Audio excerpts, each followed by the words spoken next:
As my train rolled through the German countryside, something caught my eye in the distance. Perched high on a hill, framed by layers of mist and sunlight, there it was, Hohenzollern Castle. As I get closer, I couldn't help but capture the moment, standing here with this fairy tale fortress towering behind me. It felt so unreal. After getting my ticket, which almost cost like 30 bahts, I stepped through the gates, and just like that, I was inside the legendary Hohenzollern Castle. The atmosphere completely changed. Stone walls, royal flags, and history everywhere I looked. And from here, I made my way deeper into the heart of the castle. Each step echoed on the cobbled path, surrounded by the centuries of history carved into every stone. I kept walking through the castle's hall, and then through one window I spotted a small, quiet view, a little patch of greenery framed perfectly like a painting. Before reaching the upper grounds, I couldn't help but admire the castle's towering stone walls, sturdy, weathered by centuries, standing strong as guardians of history.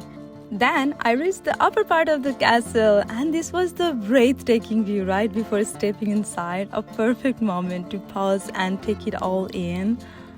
From this upper vantage point, the mountains stretched endlessly, their peaks softened by the morning haze. I took a moment to just breathe it all in, the quiet, the vastness, the perfect harmony of nature and history, all together, and it was completely worth it. Then I stepped inside and couldn't resist capturing this moment, me with the castle towering behind, the first incredible view up close. And this was the very big view of the castle. And look at how pretty it was. It was more like a fairy tale to me. Honestly, I have never seen anything like this before, so I was very much amazed by it. Just to the left, there is a cozy little food spot, perfect for a break. I headed over there and took a moment to capture this beautiful view while enjoying the atmosphere, and it was completely worth it.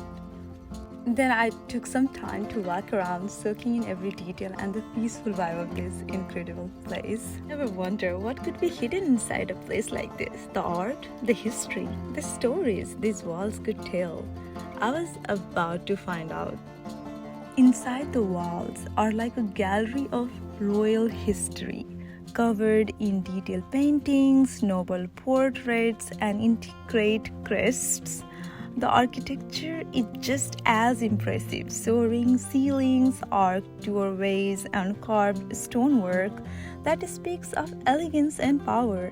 Every corner feels like a carefully preserved piece of the past.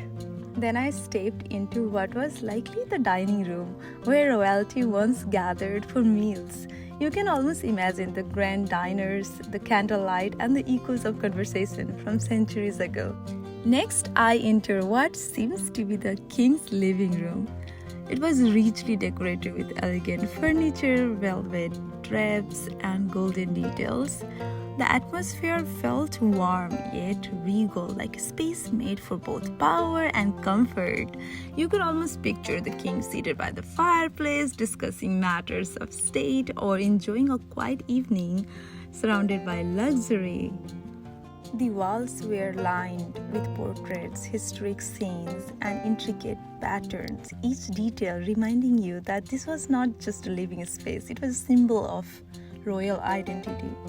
You could sense how carefully everything was placed, as if nothing in this room was left to chance. After that, I entered the Queen's Salon, which was elegant, refined, and it was full of charm. Then I walked up the narrow castle stairs and stepped into the Princess Boudoir, a dedicated, beautifully decorated room that felt like a glimpse into a private world. After that, I visited the prince's living quarter and bedroom, simple yet noble, with classic furniture and a sense of quiet dignity that reflected royal life behind the scene. After that, I headed down to the underground level, a darker, more mysterious part of the castle. Honestly, one of the most interesting areas to explore. So the castle's underground was designed for storage, protection, and sacred escape routes, reminding us of its medieval roots and need for defense. Stepping out, I was greeted by a breathtaking panorama of lush greenery, rolling hills covered in dense forest, vibrant meadows, and gardens that stretched as far as the eye could see. The peacefulness of nature here felt like the perfect contrast to the castle's stone walls, a reminder of how history and nature beautifully coexist. And as I explored this side of the castle, I came across 3 impressive statues standing guard. I wonder what stories do they hold? Who do they represent? I just read through and it seems like it was between 18th or 19th centuries. Then I entered the castle from another side, which led me straight into the prayer room, more like a small, peaceful chapel filled with quiet reverence. And the walls in the prayer room are decorated with beautiful paintings and carvings that tell stories about faith. The colorful stained glass windows let in soft, colorful light that shines on the stone floor. The tall arcs and high ceilings show classic Gothic style, making the room feel calm and peaceful. And on the left side of that, there were many chairs neatly arranged for people to sit during prayers hour. The high stairs were closed off. Emergency lights come on if you enter.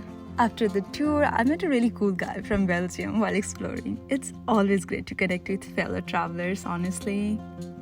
Honestly, for me, visiting Hohenzollern Castle was like stepping into a story full of history, beauty, and unforgettable views. It reminded me how the past shapes us and how moments like these inspire gratitude. If you ever get a chance, come see this incredible place for yourself. It's truly magical.